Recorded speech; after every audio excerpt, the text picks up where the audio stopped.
자, 이런 잘못된 박정희 개발 체제의 성공이 지금 달라진 환경에서 우리가 전략적으로 바꿔야 된다는 것을 제대로 인식 못하고 혁신을 말하지만 실제로 이야기하는 것은 또 과거에 그리고 서유럽이나 일본의 예를 보면은 실패할 수밖에 없는 그런 길을 지금 우리가 가고 있다는 것입니다.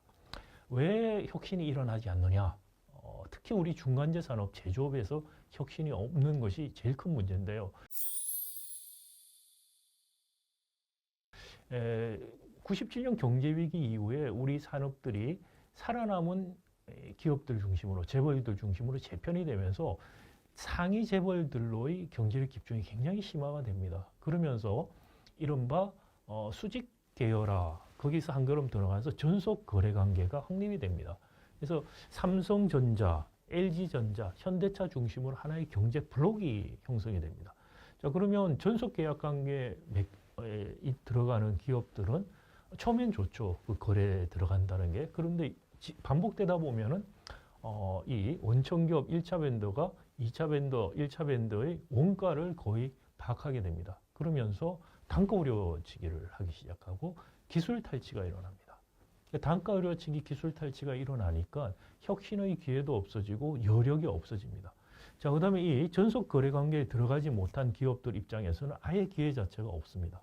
즉, 이 전속 거래로 묶여져 있는 경제 블록화로 인해서 혁신의 기회와 혁신의 유인이 없어지는 것을 우리가 경험하고 있고요. 그래서 사실 제조업의 슈페터적인 혁신이 일어나지 않다. 고부가 가치화뿐만이 아니고 슈페터적인 혁신이 일어나지 않고 있습니다.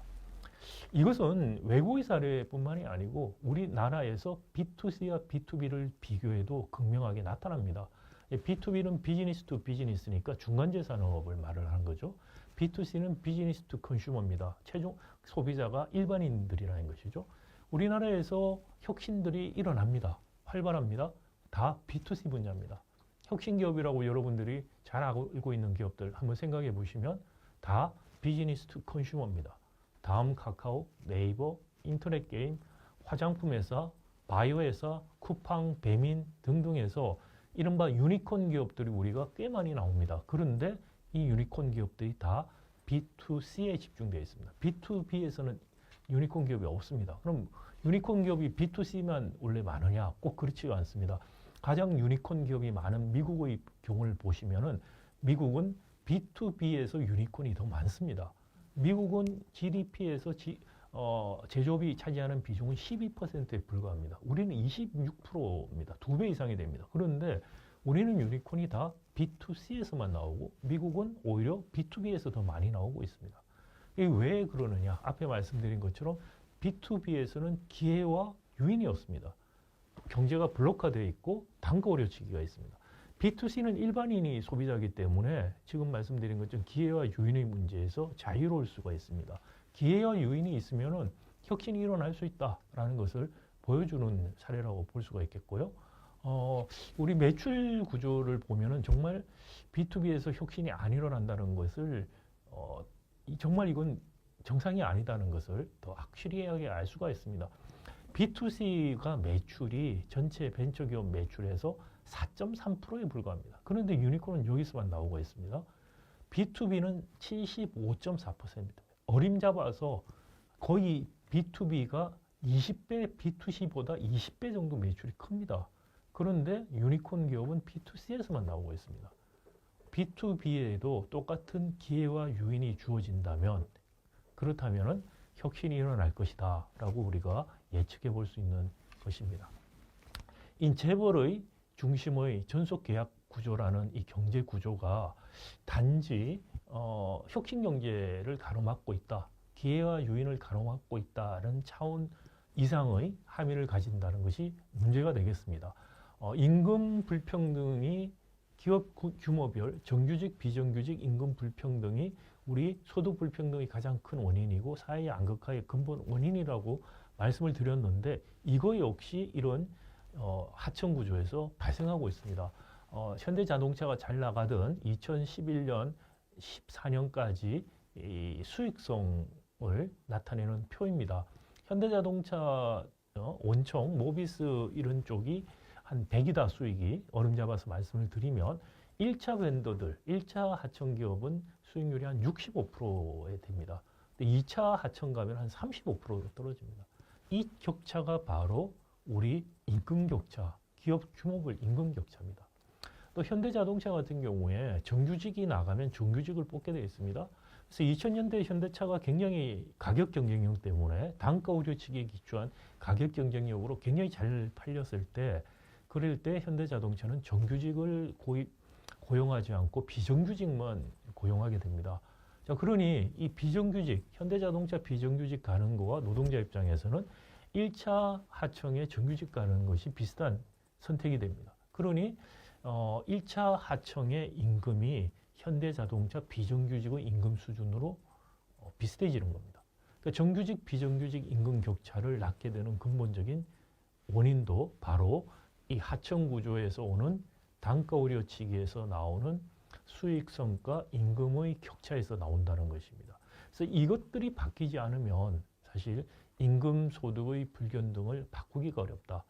1차, 2차 벤더에서 혁신적인 기업들이 나오고, 그리고 미국이나 유럽이나 일본처럼 임금 격차가 줄어들고 실질적인 산별 노조가 이루어지고 한다면 사실상 임금 격차 줄어들면서 우리 혁신도 일어나는 그런 선순환 구조로 갈 수가 있다는 것이죠. 자, 이 임금 격차 문제가 단지 소득 불평등으로 끝나는 것이 아니고요. 우리 사회의 많은 사회 문제의 사실상의 원인이 되고 있습니다. 정말 근본적인 원인입니다. 자, 삼성전자나 현대차 임원 승진을 한 자료들을 보면 가장 많이 임원 승진이 일어나는 부서가 어디냐면은 판매가 아니고 구매입니다. 구매 쪽에서 단가 우려치기를 하죠. 가격 경쟁력, 단가 우려치기가 기업 경쟁력의 원천이라는 것을 상징적으로 보여주는 것인데요. 자, 그러다 보니 50대 아주 임금이 많은 부장님이 단가 우려치기를 하나, 그다음 대리가 가서 단가 우려치기 하나, 다른 게 별로 없습니다. 그러니까 어떻게 보면 인적 자본이 충만한 노동자를 더 이상 고용할 이유가 없어집니다. 특히 사무직 같은 경우에 그러다 보니 50쯤 되면은 조기 퇴직이 일어납니다. 조기 퇴직이 되면은 자영업으로 보통 가게 됩니다. 한 1년 쉬었다가 자영업에 들어가죠. 과거에는 치킨집, 지금은 커피숍을 합니다. 보통 3년에서 5년 망합니다. 그리고 나서 노인빈곤에 빠지게 됩니다. 노인빈곤에 빠지고, 그리고 그동안에 연금 같은 것도 많이 없죠. 퇴직금 받아와서 연금도 다 써버려서 자영업에서 한번 망하면서 다 탕진을 하게 됩니다. 아무런 자산도 없고, 그리고 더 이상 고용도 쉽지 않고, 이런 노인 빈곤 문제에 들어가니까 정부가 노인 일자리를 통해서 노인 빈곤 문제를 해결하려고 합니다. 문재인 정부에서 했던 노인 일자리 사실 복지제도지 사실 일자리 정책이라고 보기 어렵습니다. 자, 그리고 노령연금을, 기초연금을 더 주겠다 이렇게 이야기를 하고 있습니다.